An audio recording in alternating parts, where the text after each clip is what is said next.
Quebec's doctor exodus, and the MedBed Takeover. Welcome to Wake Up Canada News. I'm Brad Wilder.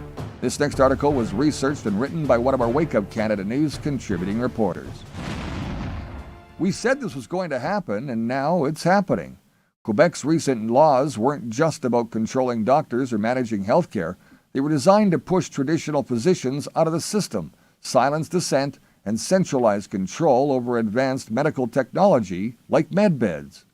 These measures force compliance through massive fines, strict performance targets, and restrictions on professional autonomy, leaving doctors with little choice but to leave the public system or the province entirely. Bill 83 requires new physicians to remain in the public system for their first 5 years before moving into private practice and imposes huge penalties for leaving early.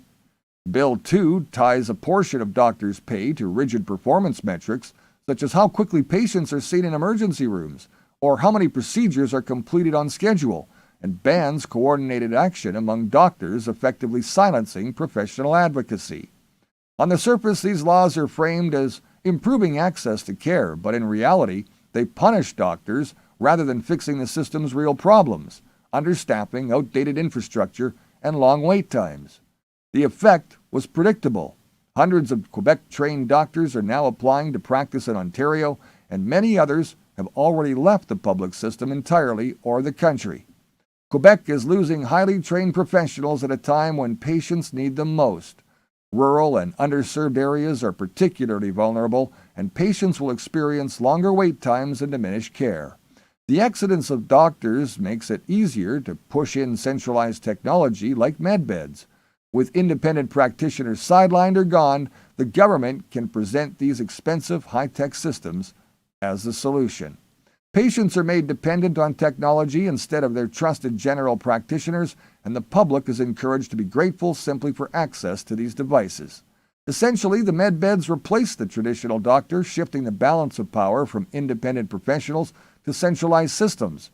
For Ontario, the influx of doctors may offer some short-term relief, but wait times may improve for a while, and some regions may benefit from additional care providers, but this is only a temporary fix.